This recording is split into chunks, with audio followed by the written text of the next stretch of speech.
측정하기가 어렵다. 측정하기 어려워. 왜 부활하셨을까요? 인간을 구원하시기 위해서. 구원의 목적이 뭡니까? 거룩함이 흠이 없기 위해서. 어떻게 이루어가십니까? 부활의 생명으로. 로마도 8장 2절에 보니까 그리스도 예수 안에 있는 자에게는 결코 정죄함이 없나니 죄의 법, 사망의 법에서 우리를 해방시켰대요. 여러분, 죄와 사망에 대해 해결할 수 있는 방법이 뭘까요? 생명의 성령의 법에는 다른 방법이 없습니다. 하나님의 생명의 법을 집행시키는 성령 역사가 다른 말로 해 부활의 생명입니다. 예수님이 우리가 오실 때 오셔야 될 조건이 있습니다. 부활하신 그리스도로 오셔야 됩니다, 여러분. 부활의 이 역사가 없으면 하나님 원하시고자 하는 모든 구원의 역사는 만들 수가 없는 것입니다. 적용이 안 됩니다. 그러므로 하나님 어떨지라도 부활하신 상태에서 부활하신 그리스도가 우리가 임하실 때에 부활이 우리 것으로 만들어지는 역사가 임하게 될 줄로 믿습니다. 맞습니까? 그래서 우리가 주신 생명 안에 정확히 표현하자면 부활의 생명이 들어오셨습니다. 예수님이 들어오셨는데 오늘 표현하면 이름하여 부활의 생명으로 우리가 임했습니다. 뭐 하실까요? 부활을 이루어가십니다. 성경의 용어로 부활해서 능력으로 부활할 때 하나님 아들로 인정받을 때 누가? 예수님이 맏아들로. 우리도 부활할 때에 하나님의 아들들이라고 인정받는 결과가 나올 것입니다. 어떻게 이럴까요? 부활의 생명이 임하므로. 하나님이 우리는 잘 알지는 못하는데 천지를 만들기 전에 계획하셨는데 천지 만들고 지금 6,000년 된 걸로 보고 있습니다. 6일 일하시고 7일째 안식하셨거든. 그러니까 6,000년 지나고 마지막 1,000년은 하나님이 안식하실 것 같습니다. 이름하여 천년왕국입니다. 천년왕국 뒤에는 새하늘 새 땅이 임해가지고 진짜 예수님이 왕이 되셔서 통치하시는 나라를 이루고 하시는 은혜가 임하게 될 것입니다. 그러므로 예수님이 우리 가운데 임하신 것은 이렇게 가십니다. 부활하신 생명입니다. 부활한 생명이 임한 목적은 우리를 모든 인간의 죄와 사망과 죄에서 벗어나 부활에 동참하기 위한 모든 역사 이루간 이것이 우리 신앙의 내용이요. 이것을 주관하시는 분이 생명의 부활의 은혜인 줄 믿습니다. 맞습니까? 그러므로 보십니다. 우리가 임하신 그분은 부활하신 예수님이십니다. 부활의 의미를 정확히 아셔야합니다. 그분은 우리가 이해를 못합니다. 예수님이 성육신이었습니다. 인간 몸이 이 땅에 오셨습니다. 인간인데 하나님이세요. 육체 안에 모든 신성이 충만하다고 말씀하십니다. 사람인데 하나님인데 하나님인데 사람입니다. 어떻게 그럴 수 있을까요? 하나님이 그걸 하셨다고 말씀하십니다. 어떻게 할까요? 성경 보니까 이사야 9장 한번 보십니다. 이사야 9장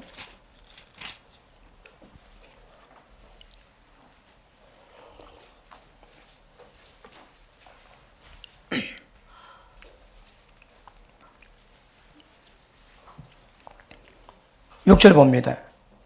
이런 한 아기가 우리에게 낳고 한 아들을 우리에게 주신 바 되었는데 그 어깨는 정사를 메었고 그 이름은 기묘자라 모사라 전능하신 하나님이라 영존하시는 아버지라 평강의 왕이라 할 것입니다. 어린 아이가 태어나셨는데 왜 태어나셨을까요? 부활을 위해서. 왜 죽으실까요? 부활을 위해서. 자, 다시 봅니다. 근데 그분 이름이 영존하시는 아버지랍니다. 어린 아이가 태어났는데 이분은 영원히 존재하시는 하나님이요 아버지라고 말씀합니다. 앞에 볼게요. 전능하신 하나님이라. 예수님은 전능하신 분입니다. 전능이 뭡니까? 모든 능력에서 부족함이 하나도 없습니다, 여러분. 그 앞에 뭐랍니까? 기묘자라 모사라. 기묘자가 뭡니까? 기묘자. 신명막처가거든.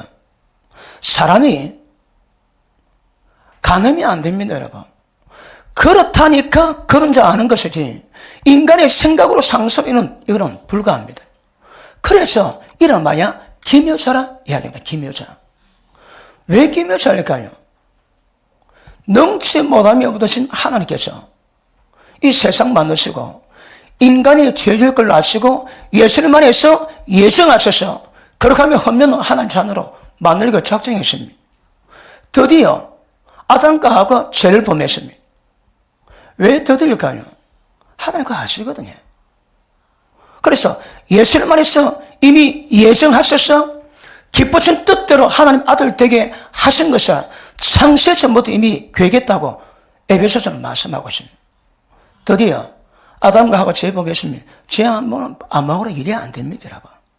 죄 범하자 그때부터 기묘자요 묘사요 전능하신 하나님이요 영존하시는 아버지라 칭하는 어린 양 되신 예수님이 이 땅에 태어났습니다. 왜요? 하나님이 인간 몸 입고 30년 동안 사세요. 3년 반 동안 공생에 하시다가 십자가 못 박혀 돌아가십니다. 그리고 죽으셨는데 왜 죽으실까요? 그분이 죽으셔야 피를 뿌려야 모든 죄인이 용서받게 되고 그분이 몸을 벗어나야 모든 인간에게 이름하여 부활 생명을 주게 되는 거거든요. 그분이 피 뿌림으로 인간은 구속이 되어 있습니다. 목적이 아닙니다. 그분이 육신 몸 입고 생명 주는 영이 됐습니다. 왜요? 인간들에게 부활의 생명을 주시기 위해서. 부활 생명이 임해야 신앙 작업이 이루어집니다. 그러므로 십자가보다 더 중요한 것은요, 어쩌면 부활입니다. 부활. 예수님의 제자들은 전부 다 가는 곳마다 예수님이 살아나셨다고 부활을 전했습니다. 그런데 우리는 부활에 대한 의미가 많이 상실되어 있습니다. 부활절날 한 번만 기념합니다. 기념. 그 다음에 잊어버립니다. 그러시면 안 됩니다. 오늘 말씀을 통해서 부활절의 깊은 의미를 가슴에 새길 수 있기를 주님 이름으로 축복합니다. 예수님 자신이 부활 생명이기 때문에 사흘 만에 부활해서 살아나셨고, 사도행전 2장 14절을 보니까, 24절을 보니까 사망이 그를 붙들어맬 수가 없습니다. 왜요? 그분이 부활 생명이시거든. 영생입니다. 영원히 죽지 않은 생명입니다, 여러분. 그리고 잠자는 자들의 첫 열매가 되었습니다. 뭘 의미할까요? 여러분, 우리가 초실 뜰 때에 보리 가운데 가장 잘 익은 것 한 단을 초출해가지고 하나님께 드립니다. 그게 초실절입니다. 모든 열매 가운데 첫 열매거든요. 초실절 드리고 난 다음에 나중에 이제 모든 보리를 수확합니다. 수확. 반드시 전체 열매 수확하기 전에 초실절로 처음 익은 열매를 한 개 드리게 되어 있습니다. 초실절이 뭘 의미할까요? 예수님입니다. 예수님 여러분. 모든 잠자는 자, 죽은 자 말고 믿지 않고 죽은 자는 죽었습니다. 여러분. 그런데 믿음 가운데 죽은 자는 죽은 게 아니고 잔다고 얘기합니다. 그러므로 잠자는 자들의 첫 열매가 되었습니다. 때가 되면 주님 몸에 붙어있는 모든 지체들은 그분의 부활에 또 부활이 됩니다.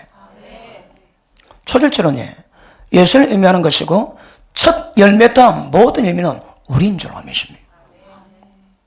그러므로 그분이 부활하심으로 첫 열매가 되셨고 부활하신 자신의 생명을 우리 가운데 주심으로 말미암아 부활의 생명에 의해서 그 부활을 이루가는 영광을 우리가 경험하게 될 줄 믿습니다. 맞습니까? 그러므로 잘은 모르지만 그분이 어떻게 죽으실까요? 영원한 생명이 왜 죽으실까요? 이게 신비입니다. 신비 여러분. 영생가시다 하나님께 두 죽음이 도대체 뭘까요? 그분이 성령이 임하신 것이 뭘 의미할까요? 보십니다. 성령을 연구하다 보니까 구원은 하나님이 우리 속에 들어와야 됩니다. 저 이거 깨닫는데 오래 걸렸습니다. 거듭남이 뭡니까? 육으로 한 것은 육이요, 성령으로 한 것은 영이니. 그러니까 영적 출생이 믿음의 출발입니다. 영적 출생이 뭘까요? 하나님의 영이 우리 가운데 임하신 것이요, 하나님의 영은 부활의 생명입니다. 그러므로 부활의 생명이 뭐냐? 그때부터 믿음은 시작되고 출발됩니다. 어떤 과정을 할까요? 모든 종교는 선을 이룹니다. 선. 근데 성령 그러지, 악도 선도 다 문제입니다. 선이 안 됩니다. 뭘 할까요? 거룩입니다. 거룩. 부활의 생명이 나오는 것이 하나님의 기뻐하시는 생명 역사를 만들 수 있는 은혜가 임하게 될 줄 믿습니다. 자, 그분이 성육신한 이유가 뭘까요? 하나님이 우리 가운데 들어오시기 위해서. 이름하 연합입니다. 요한복음 15장에 보니까 가시가 나무에 붙어 있으면 절로 가시를 맺나니, 가시가 나무에 붙어 있으면 절로 가시를 맺나니 나를 떠나서는 내가 아무것도 할 수 없습니다. 뭐 때문에 오셨다고요? 가시를 나무에 붙어 있게 하기 위해서, 우리를 하나님께 붙어 있게 하기 위해서. 이 방법이 뭘까요? 예수 믿는 사람 모든 심령 가운데 하나님 영이 임하십니다. 몇 명에게? 예수 믿는 자 모든 사람에게. 지금 몇 명이 믿습니까? 그런 걸 보십니다. 믿음은 하나님을 만드는 공장입니다. 공장. 예수 믿으면 그 순간 하나님이 파송됩니다.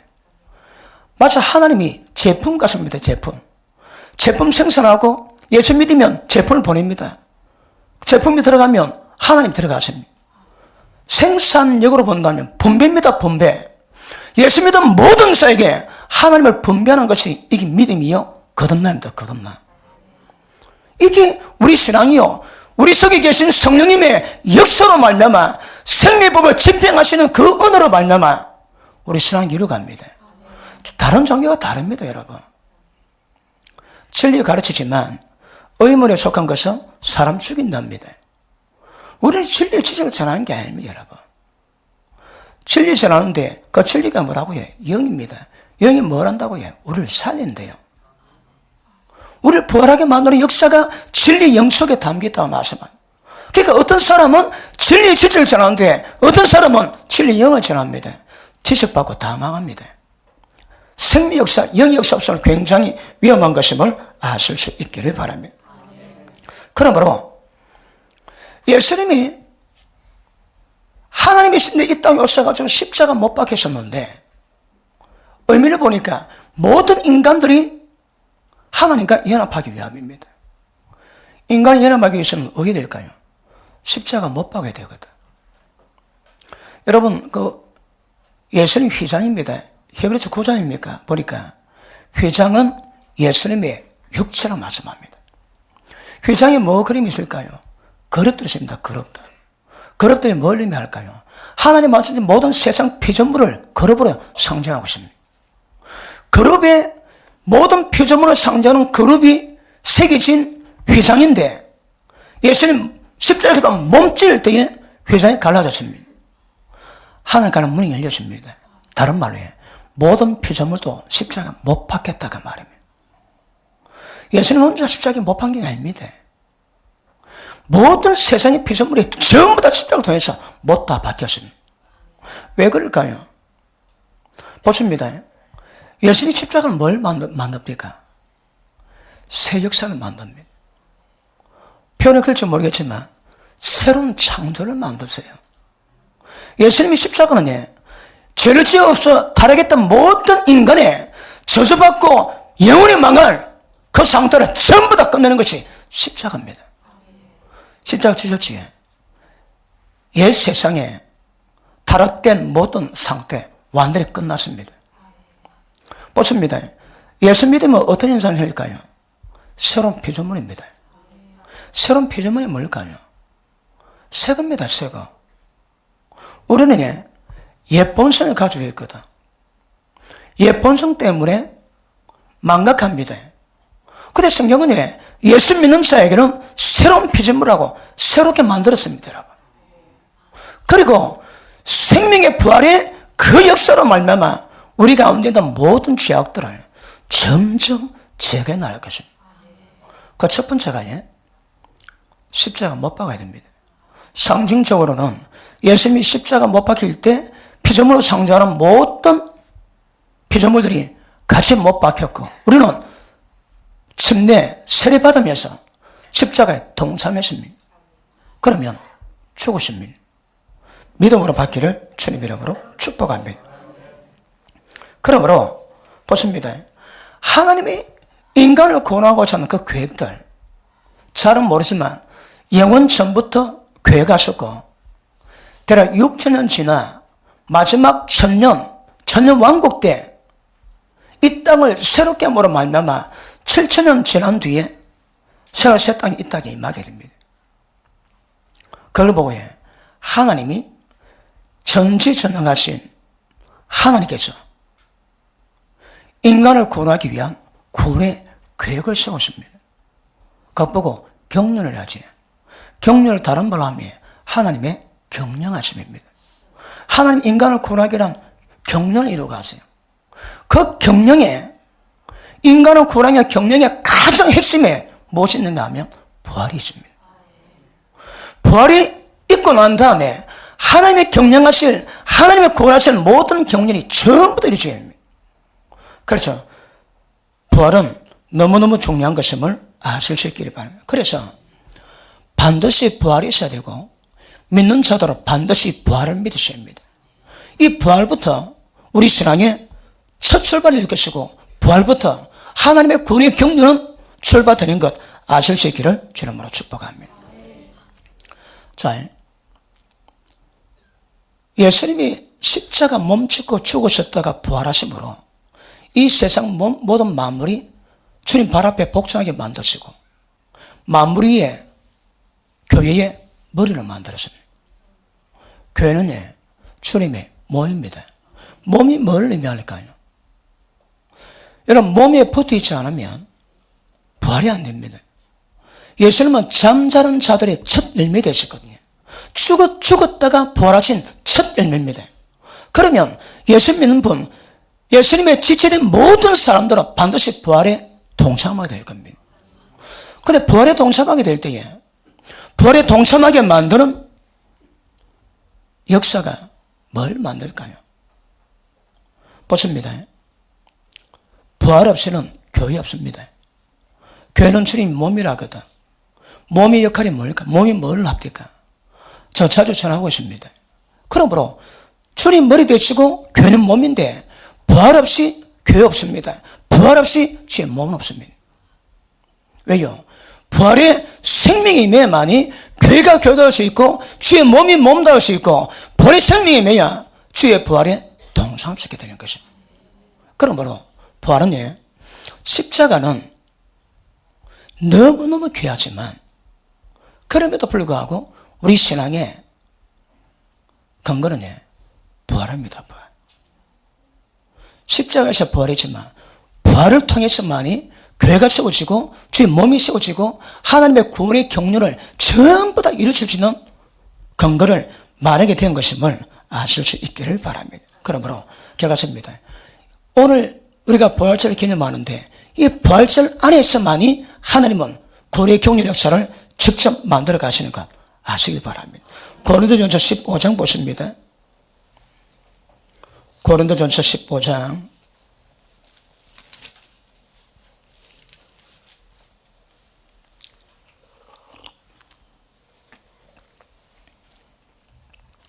27절 보십니다. 만물을 저희 발 아래 두셨다 하셨으니 언제 되실까요? 예수님이 부활하시고 사망을 정복하시고 난 다음에 세상 모든 만물을 예수님 발 앞에 복종하게 하시고 예수님은 세상 만물의 머리 되십니다. 자, 다시 봅니다. 만물을 저희 발 아래 두셨다 하셨으니 만물을 아래 둔다 말씀하실 때에 만물을 저희 아래 두시니까 그 중에 덜지 아니한 것이 분명하도다. 이 무슨 말씀입니까? 하나님이 세상 모든 만물이 예수님께 복종하게 만들어 놨습니다. 모든 세상 만물이 예수님께 복종할 때 하나님은 그 들어가지 않습니다. 왜요? 하나님이 만유 가운데 계시기 위해서. 하나님이 지으신 모든 만물 가운데 하나님이 계시기 위해서입니다. 때가 되면 모든 만물이 예수님 발 앞에 복종하게 됩니다. 이걸 에베소서 1장에 보니까 10절에 보니까 하늘에 있는 것이나 땅에 있는 것이 예수님 안에서 통일되게 하여 하십니다. 이게 핵심입니다. 이게 핵심입니다. 땅에 있는 것이나 하늘에 있는 것이 예수님 안에서 통일되는 것이 목적입니다. 통일이 뭡니까? 예수님이 머리 되신 만에 전부 다 두는 겁니다. 만물이 그 발 앞에 무릎 꿇게 되어 있거든요. 그러므로 교회의 목적은 이 세상 모든 만물이 예수님 발 앞에 복종하게 만들고 무릎 꿇게 만드는 그 목적임을 아실 수 있기를 축복합니다. 그러므로 하나님이 만물을 복종케 하시는 그 역사를 통해서 이 세상 만물의 가운데 계셨다가 이 세상 모든 만유 가운데 그분이 통치하는 역사를 만들어 가시는 것 아실 수 있기를 바랍니다. 기억하십니다. 만물이 예수님께 복종하게 되는 겁니다. 교회는 왜 존재할까요? 자, 에베소서 1장 한번 봅니다. 에베소서 1장.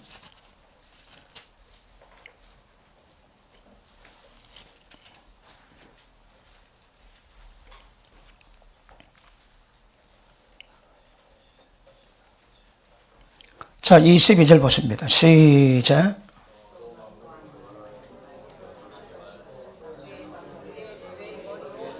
(23절)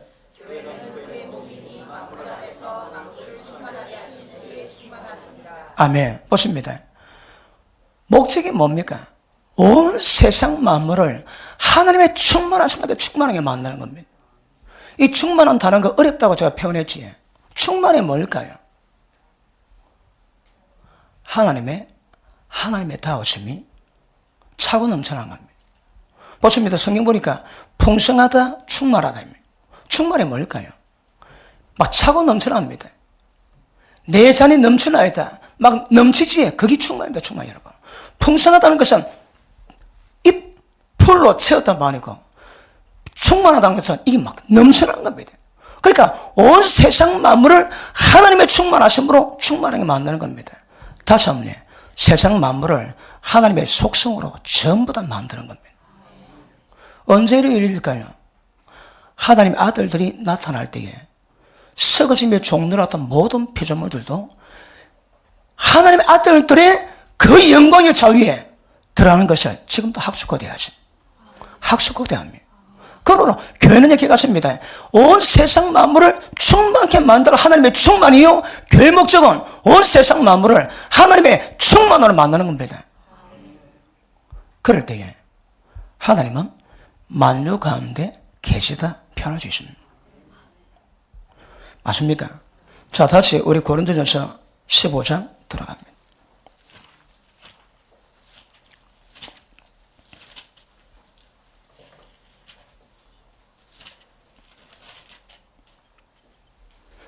자, 우리 1절 한번 볼게요.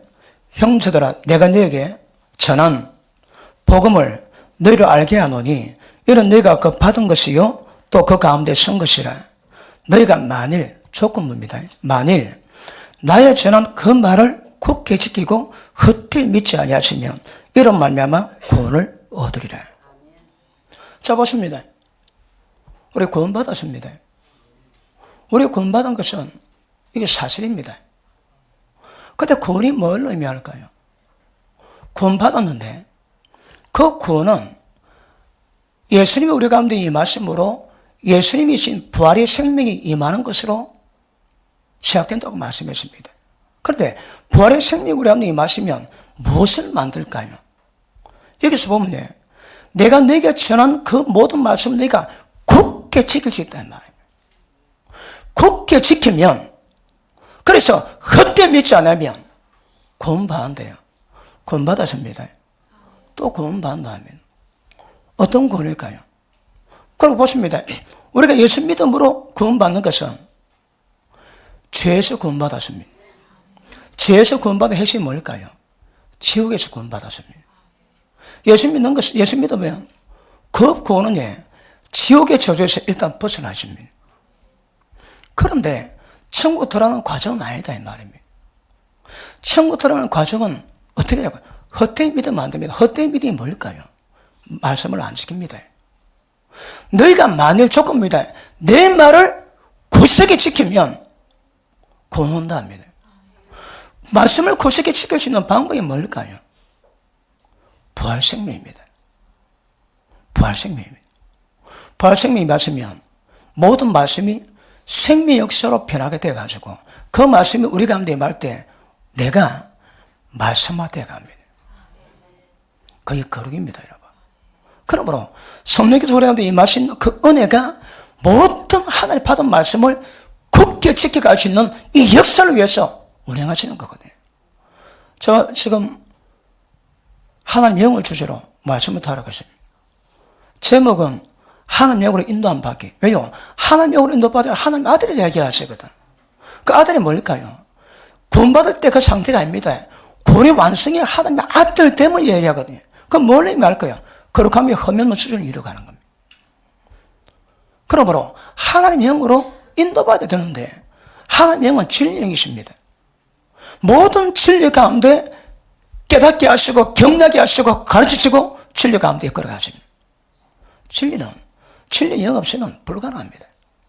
그러므로 하나님 영으로 인도받으면 하나님 아들 된다고 그러시는데, 그러면 하나님 영이 도대체 어떤 머리 쓰고 어떤 존재고 어떤 실체를 가졌었고 어떤 자격으로 우리를 하나님 아들들로 세워가는지 거쳐나고 있습니다.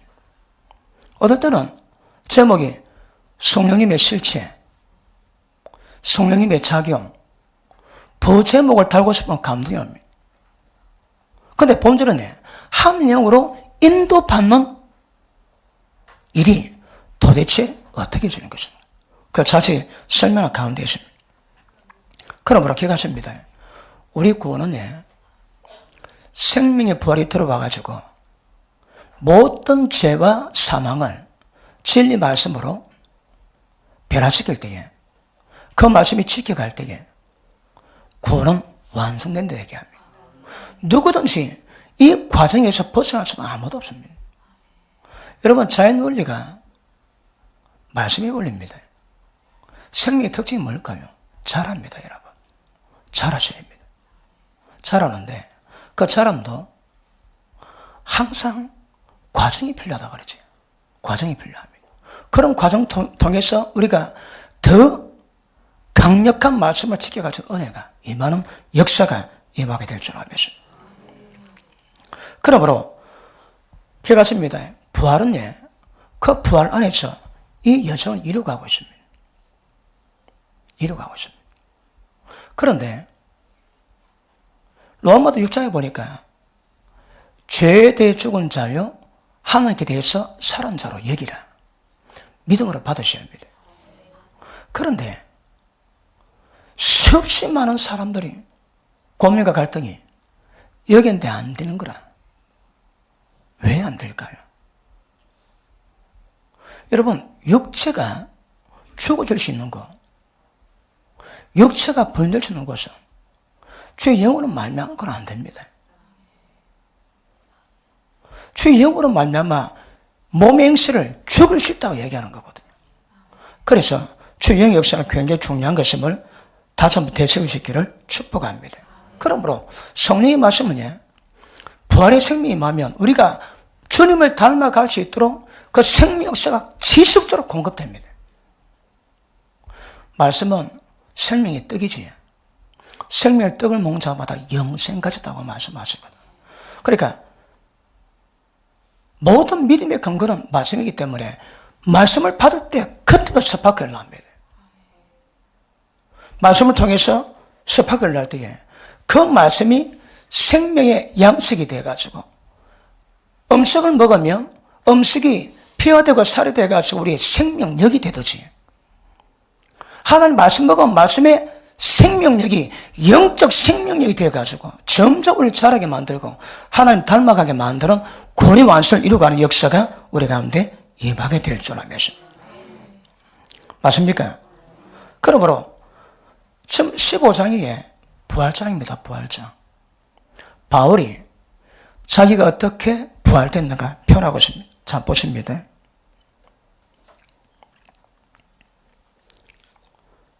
7절, 그 후에 야곱에게도 보이셨으며 그 후에 모든 사도에게와 맨 나중에 만삭되지 못하여 난자 같은 내게도 보이셨느니라. 아멘. 뭘 보이셨다고요? 주님의 부활을. 그러니까 예수 믿는 자는 예수님의 정의입니다. 뭘 정의입니까? 무엇이 정의입니까? 예수님이 죽음에서 살아나십니다. 부활의 정의입니다. 우리는 어디 가든 부활이 정의되는 것이 우리 사명임을 아실 수 있기를 축복합니다. 그러므로 예수님을 보았지만 그럼에도 때가 되니까 그 예수님이 자기들도 속에 들어왔습니다. 예수님 직접 보았던 제자들도 간접적으로 보았던 바울도 그 보인 예수님이 직접 자기 속에 들어와주고 실제 그 속에서 부활의 역사를 만드시는 부활의 하나님의 되셨습니다. 이거 신비입니다. 신비. 이거에 말로 설명을 하니까 그런갑다. 그렇지. 이게 쉽지가 않습니다. 그런데 하나님은 예수님이 땅에 오실 때 기묘자랍니다. 기묘자.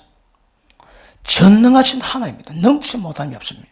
그런데 하나님이 우리를 구원시킬 때에 타락으로 말미암아 본질적인 저주 상태에서 우리 인간들을 하나님과 똑같은 형상 만드는 과정이 이르기까지는 전능하신 하나님이라 할지라도 작업이 필요하다 얘기했습니다. 어떤 작업이 필요할까요? 십자가 죽으셔야 합니다. 부활하셔야 합니다. 성전하시고 우리 가운데 들어오셔야 합니다. 그리고 들어오셔서 우리 가운데서 생명의 법을 집행하심으로 말미암아 우리가 점점 주님이 닮아가는 역사가 임하게 될 줄 믿습니다. 보십니다. 그 부활의 주님이 지금 우리 가운데 계십니다. 믿는 분 아멘 하십니다. 혹시 안 믿어지는 분 아멘 하십니다. 이게 되게 중요한 문제입니다. 고린도후서 13장 보십니다. 고린도후서 13장. 지금 부활의 의미가 뭔가를 제가 빠르게 전하고 있습니다. 13장 5절 보십니다. 시작.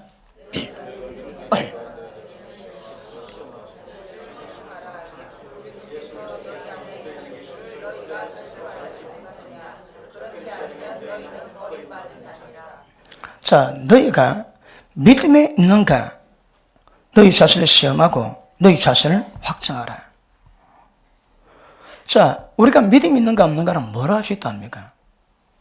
여기서는요, 예수 그리스도께서 너희 안에 계신 줄 네가 스스로 알지 못하느냐? 그렇지 않으면 너희가 버린 자니라.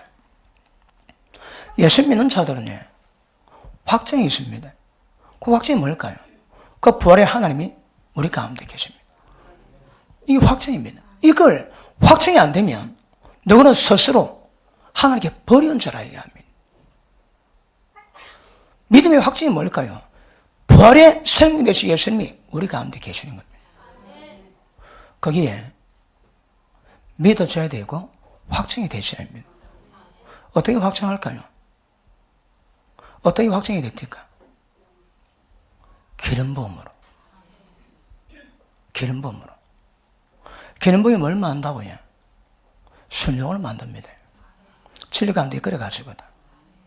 그러니까 모든 믿음 역사를 성령이 표현할 때는 생명형의 생명의 법을 집행하심으로 말미암아 죄와 사망에도 해방시키시고 하나님의 형상 이루가는 은혜가 임하게 될 줄 믿습니다.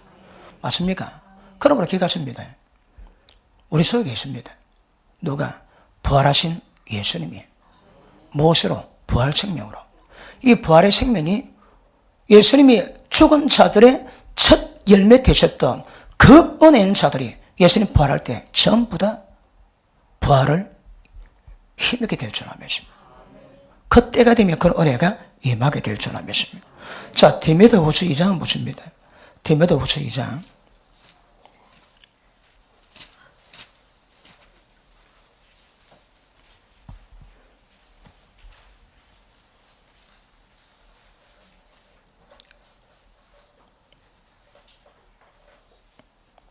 자, 15절 봅니다.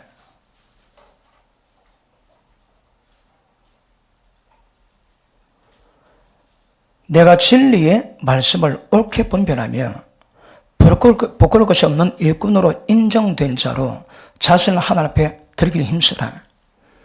망령되고 헛된 말을 버리라. 저는 경건치 아념에 점점 나아가나니 저희 말은 독한 창질에 썩어짐 같고 그 중에 호메네오와 빌레도가 있느니라. 보십니다. 믿음 안에 사람 말이 독한 창질에 썩어진 것 똑같다 말씀. 무슨 말이에요? 그런 말들은 던자를 전부 다 망하게 만듭니다. 왜요? 18절 시작.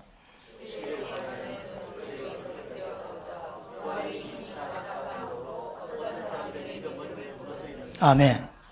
교회 가운데, 특별히 고린도 교회 가운데 이 디모데에게 권면의 말이 핵심 뭡니까? 많은 사람이 부활 지나갔다 끝났다 얘기한다. 이거는 하나님 앞에 모든 믿는 자들에게 심각한 죄입니다. 죄 이거. 그리고 부활 확신 안 되는 거 이것도 좀 문제가 됩니다. 그러므로 사람들에게 부활이 없다 하면 우리는 부활이 믿음의 근거고 그 부활을 통해서 하나님의 권위 경륜로서를 전부 다 운영해가지고 그 생명 부활의 영이 우리 가운데 임함으로 말미암아 하나님 원하시는 신앙을 다 이루어갈 수 있는 거거든요. 모든 기반이 부활입니다. 부활. 근데 부활이 없다 끝났다 하면 우리 신앙은 없습니다. 여러분. 그러니까 지금 고린도전서 15장은 저 그걸 좀 전하고 그걸 전하고 있습니다. 왜요? 고린도 교회에 부활이 끝났다 없다고 말하는 사람이 있는 거거든요. 부활이 있으므로 소망의 기업의 소망이 무슨 것을 내가 알기를 원한다고 했는데 부활이 있을 때 소망의 기업의 소망이 충만할 겁니다. 왜요? 부활 통해서만 그게 이루어지게 되는 거거든요. 그런데 부활이 없다 하면 여기에 되게 심각해집니다. 부활 없다 말은 안 하는데 부활도 못 믿어도 그것도 심각한 문제됩니다. 부활에 대한 기반 없이는 모든 믿음은 전부 다 물거품입니다. 헛된 믿어 헛돼. 공허합니다. 공허. 그러므로 부활절 되니까 전하지만 이 부활이 우리 신앙의 가장 기반으로 깔고 올라가셔야 합니다. 그래야 하나님 말씀하신 그 의미가 무엇임을 깨닫고 이루어가는 역사가 우리 가운데 임하게 될 것입니다. 그러므로 보십니다. 이 부활은 하나님이 창세전부터 이루어가시는 그 구원의 경영에 명백한 은혜요. 그리고 핵심입니다. 핵심. 아시겠습니까? 부활에 대해서 다시 한번 개념 분명히 잡을 수 있기를 주님 이름으로 축복합니다. 만약에 부활이 없다면 우리에게 뭐가 없을까요? 논리로 따져보자면 칭이 없습니다. 부활 생명 임하지 않습니다. 거듭남 없습니다. 새롭게 된 변화, 주의 형상 절대 불가능합니다. 하나님이 창세전부터 구원하신 계획하신 구원의 경영 전부 다 끝입니다. 여러분. 부활이 없다면 부활은 그렇게 중요합니다. 우리 신앙에. 완전 신앙이 완전히 핵심 중에 핵심인 것을 아실 수 있기를 바랍니다. 자, 다시 고린도전서 15장 돌아갑니다.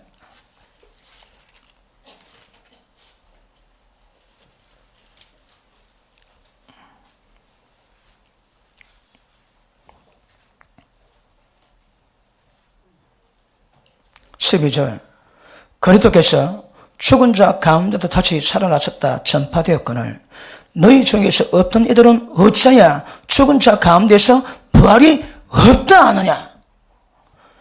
이 부활도에 가장 기본인데 이 부활이 문제가 되면 신앙 끝입니다. 고린도 교회 가운데 부활이 없다 하거든. 그 신앙 끝입니다. 여러분. 왜 끝인가 제가 의미를 좀 짧게 좀 설명드리지. 그런 이유 때문에 부활은 우리 신앙의 핵심이요. 하나님의 구원의 경륜의 핵심입니다. 핵심. 그러면서 부활에 대한 개념을 다시 한번 잡을 수 있기를 주님 이름으로 축복합니다. 자 12절부터 부활이 없을 때 어떻게 현상을 하는가 쭉 설명되었습니다. 다 헛겁니다. 다 헛거. 예전에 제가 교육 전도사 할 때에 교회 심부름으로 어디 갔다가 그 교회 돌아가는 중인데 부산역을 지났습니다. 부산역 지나는데 캠핑족이 부산역 관계에 꽉 찼더라고요. 내가 그거 보고 지나는데 속이 시리디대. 속이 시려. 나는 못 놀아서 못 노나? 내가 왜 안 노는가 나? 부활이다 부활! 부활이 없으면 우리보다 불쌍한 사람이 없습니다. 하원스은 모든 것들을 전부 다 절제 다 하고 그랬더니 할 건 다 하지만 속으로는 부활, 절제하고 왜 그럴까요? 핵심과 목적이 부활입니다. 부활. 더 낮고자 더 좋은 부활을 얻고자 해서 이 땅에 어떤 고난도 무죄 삼지 않거든요. 핵심 부활입니다. 부활 소망이 없으면 그 신앙 위험합니다. 보십니다. 부활절에 영광을 경험할 때에 예수님이 저희들에게 3년 반 동안 말씀 다루시고 갈릴리 가라. 내가 부활하면 가겠다 했습니다. 그것도 안 믿는 거라. 예수님 제자들이 부활했다 함을 믿지 않는 것을 보고 여러 책망했습니다. 여러 사람. 엠마로 가는 두 제자도 예수를 몰라고 옵니다. 그러니까 부활을 못 믿는 거라. 예수님이 제자들에게 왜 부활을 더디 믿는가? 책망 다십니다. 책망. 왜 그게 안 믿어질까요? 그건 버리운 자입니다. 오늘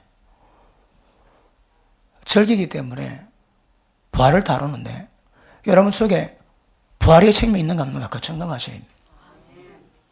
만약에 확정이 안 되면 여러분은 버리운 자입니다. 버리운 자.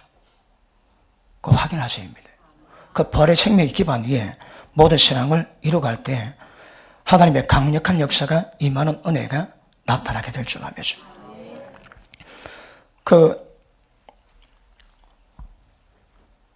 예수님의 부활은 우리에게 어떤 영향을 미칠까요? 예수님의 제자들이 성령 받기 전에는 조금 힘이 없었습니다. 낙창해서 도망가기도 하고 그러다가 오순절날 마가다락방에다 성령이 임했습니다. 성령이 임하고 나니까 어떤 현상으로 바뀌는가 하면 모든 사람이 다 놀랍니다. 그 당시에 권사자들도 아니 저 어부 아이가 저 촌놈 아이가 저 촌놈이 뭐 하시게 됐노? 사람들 다 놀랍니다. 왜 놀랄까요? 왜 갑자기 논란의 역사가 일어나게 될까요? 오늘 설교를 본다면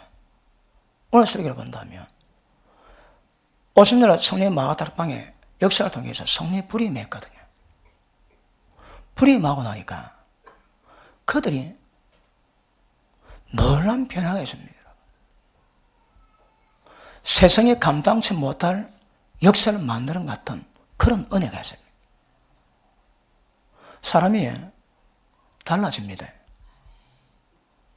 다른 사람이 됩니다. 왜 그럴까요? 그중 핵심이 성령의 역사가 성령의 충만에 임하며 한순간 바뀝니다.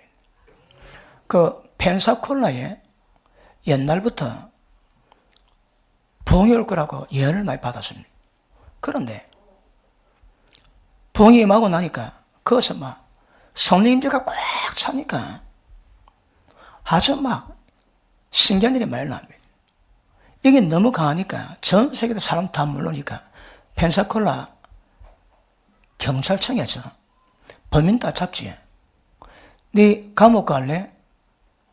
브라운스필 교회 갈래? 그럼 범인이 감옥 갈 사람 있으니까 교회 간다 그러지. 교회는 창살도 없고. 그러면 경찰이 그럼 네가 교회 갈래? 그럼 교회 가거라. 가면 안 돼. 교회 간대요. 교회 들어가면 왜 할까요? 교문 딱 열지. 하나님 임재가 있습니다. 성령 역사가 꽉 있는 거라. 들어가자마자 다 쓰러진대요. 딱 쓰러지고 성령이 취해도 쓰러졌다가 정상 일어나지. 마약 중독에서 벗어납니다. 사람 변화시 사는 됩니다. 한국 분인데 암 환자인데 뭐 백약이 무효가 돼가지고 그 소문 듣고 그거 갔는데 그 딱 들어가자마자 쓰러지는데 암 덩어리가 몸에서 튀기더래요. 그래 벽에다 붙어가지고 벽에 자국이 지금도 있다. 초자연적 기적이 일어납니다. 목사가 설교에 천년만 하는 것보다 여러분이 성령이 한 번 더 사로잡히면 그 파워가 더 셉니다. 사람 한순간 바뀝니다. 한순간. 그럼에도 보십니다. 과정이 있거든. 단계가 있습니다. 성장하는 부분이 있습니다. 그럼에도 불구하고 성령이 많으니까 초대교회 그 강력한 역사가 일어났다고 성경 우리 가운데 말씀하고 있는 것입니다. 맞습니까? 그러므로 여러분 심령 가운데 부활절을 맞이해가지고 부활의 은혜가 무엇이냐 다시 한번 점검하시고 여러분 심령 가운데 부활 생명이 있음을 확인하시고 점검하시고 확정하시고 그리고 그 기반 위에 놀라운 역사 이루어갈 수 있기를 축복합니다. 오후에 계속합니다. 기도합니다.